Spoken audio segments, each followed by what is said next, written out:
தொடர்ந்து சர்வர் பிரச்சனை வந்துகிட்டே இருக்குது பத்திரப்பதிவுத்துறை. அது காத்திருக்கும் சூழல் வருது. அது என்ன பண்ண போறீங்க? அது எங்க கவனத்துக்கு வந்திருக்கு. அது மெயினா பாத்தீங்கன்னா முகூர்த்த நாட்கள்ல அதிக ரெஜிஸ்ட்ரேஷன்ஸ் இருக்கும்போது இந்த மாதிரி நடக்குது.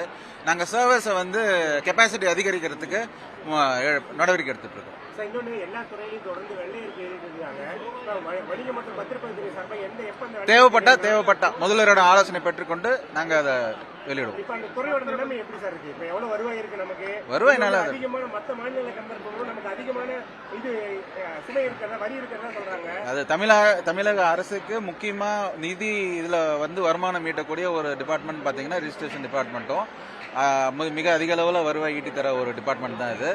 வருவாய் இன்க்ரீஸ் ஆகிட்டு தான் இருக்குது. ஒவ்வொரு வருஷமும் பார்த்தீங்கன்னா இன்க்ரீஸ் ஆகிட்டு தான் இருக்கு. அதில் இருக்கிற சில கேப்ஸ் லீக்கேஜஸை சரி பண்றோம். இன்னும் வருவாயை பெருக்கிறதுக்கு என்ன வழியோ அதை நாங்கள் பண்ணிட்டு இருக்கிறோம். மற்ற மாநிலங்களில் இங்கே கூடுதலா இருக்குங்கிற மாதிரி சொல்றாங்க. அதை ஈக்குவல் பண்றதுக்கான ஏதாவது நீங்க ஆலோசனை இந்த மாதிரி வாய்ப்பு என்ன கூடுதலா இருக்கு? வரி விதிப்பு அது நாங்க அது ஆராய்ஞ்சிட்டு தான் நாங்க அது என்னங்கிறது பேசுவோம். அதுக்கு ஒரு கமிட்டி போட்டிருக்கு. கமிட்டி ஆராய்ஞ்சிட்டு இருக்காங்க. அதுல இருந்து அறிக்கை வந்ததுக்கு அப்புறம் நான் அதை பத்தி உங்ககிட்ட நான் பேசுவேன். அறிக்கை வந்ததுக்கு அப்புறம் அது கமிட்டி கிட்ட நான்